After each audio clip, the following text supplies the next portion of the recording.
Welcome back to WWTA News, what we talk about news. Thank you for returning for more information because we're digging and we're going to find it and we're going to get through articles as usual. But before we do, can I get you to hit that like button? Also, if you hadn't subscribed, you can go ahead and subscribe as well. And don't forget to share this with your friends and family and loved ones because they might gain something out of this just like you might gain something out of this. Now, let's jump into the articles that we have to review today. First article, the BIS partners with 4 central banks to develop multi-CBDC platform prototypes. CBDCs, man, I'm telling you, it's coming. It's en route.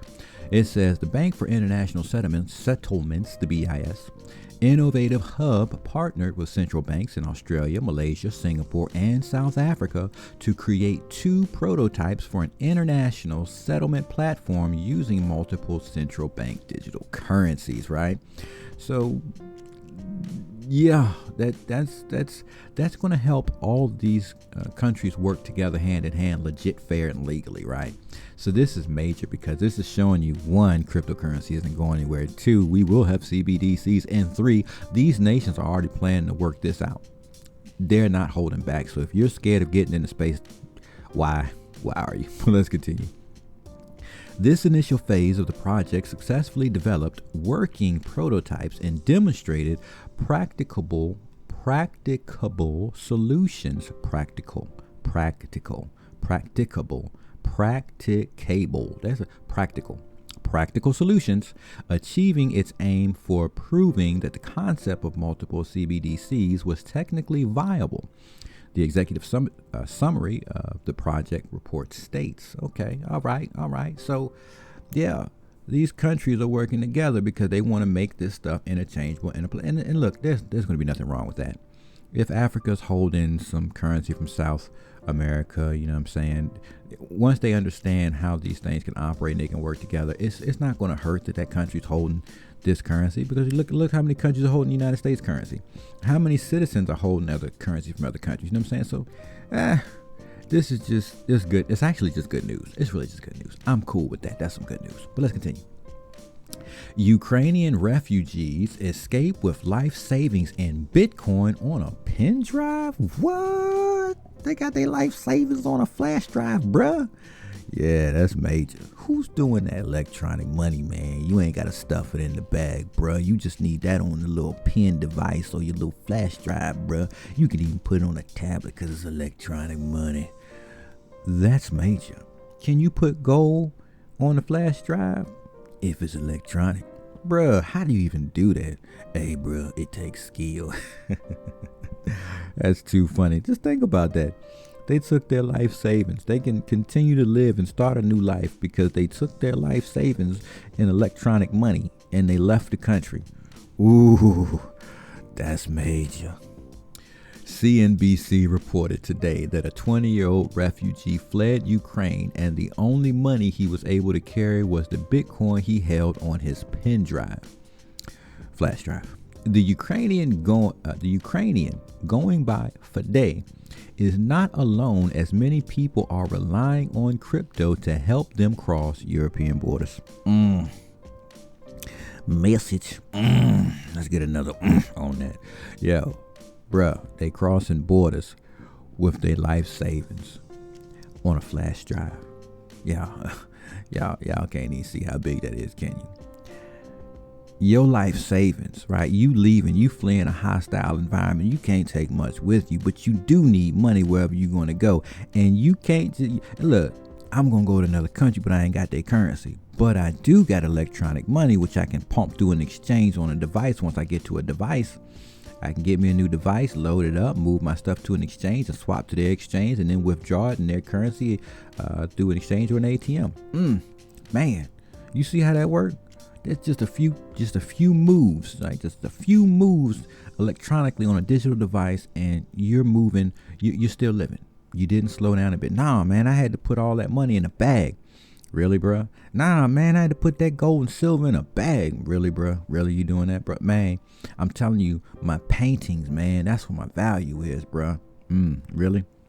Well, what if you had that painting as a non-fungible token and it was sitting, and that painting was actually sitting in a museum somewhere, but because you have the non-fungible token on your flash drive, you're the owner of it. It's just being stored and taken care of and is insured by the museum or the physical place that's holding it. How about that? Did you think about that? Life savings, bro. Did you think about that? Probably not. You probably didn't. I just thought of it just now and I was like, oh, that's smart. But I ain't got no pains, but that's smart. All right. Due to issues with bank transactions and long ATM queues at ATMs, many have been left without access to funds. However, Fide was able to make a peer-to-peer Bitcoin trade with a friend for $600 worth of the Polish currency. You see that? Y'all, look, let me tell you. Let's get that one more time.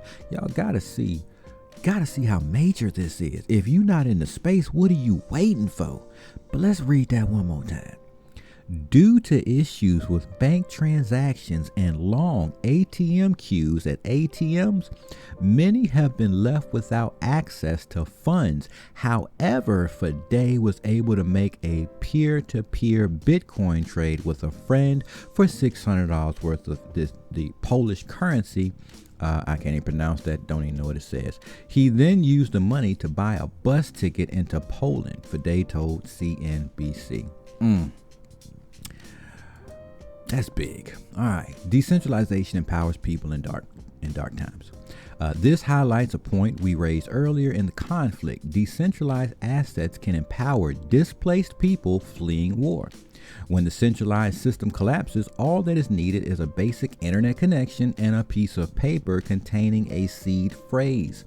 Even those who have been able to withdraw fiat currency via ATMs have been restricted to $33 per transaction, which does not apply to crypto.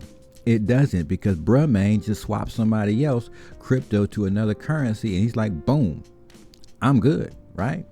I'm good. I'm still moving. That's major. Y'all, look, I hope you are absorbing this information. This is major. U.S. Senate to consider bill examining El Salvador's Bitcoin experiment. Well, now, why is that an experiment? Why has it got to be an experiment? That's just a way to bring you in the El Salvador Bitcoin experiment. If it's an experiment, it's doing big things that everybody on the trying to follow behind them and peep game how they do it. You know what I'm saying? Studio behind smash hit PUBG series will make Solana NFT games. Oh no, not NFTs again. Non-fungible token. No, don't nobody want those. Don't nobody want that, right? No, really.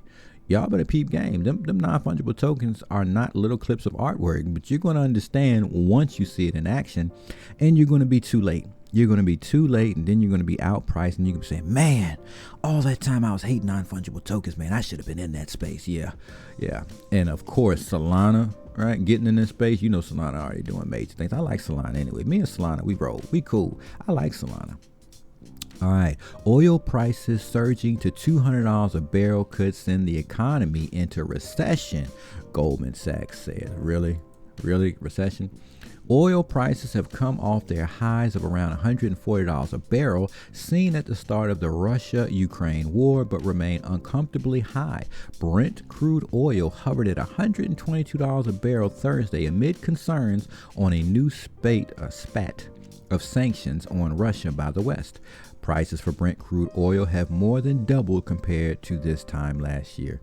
Yeah, I don't know about that one, because we already making new trades with Venezuela for oil. So like, really, what are you saying? Are you trying to scare people into a direction? Like, are you trying to move the herd? Like, what are you really doing here?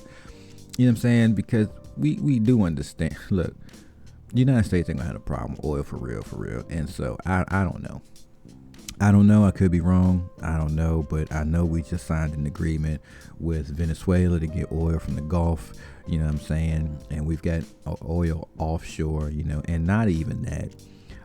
We've got coal, we got coal mines, we have natural gas, and not only that, we've got windmills, we've got solar power. I mean, these solar power farms are going up all over the United States. So what is really being said? We've got electric cars being produced because we're getting out of the oil anyway. So what's really being said? You got to ask yourself, like, what are you really saying here? I mean, I'm reporting on it because, look, it's there and I read it and I was like, oh, maybe we should put that out there so people can see what's really being talked about. But, like, really, what are you saying? When we can clearly look around ourselves and see that we're moving out of petroleum into other, other renewable energy sources, right? Are you not paying attention, right? Like, what are you saying? Like, what are you saying? You know, I don't know. It's some strange stuff. But look, I'm gonna go ahead and conclude there. That's all I got today. So if you like the video, hit that like button. Don't forget to share this with your friends, family, and loved ones who might find interest in this information as well. You can subscribe and you can hit that bell for notification if you enjoyed this video and you'd like to see more. All right, to the next video.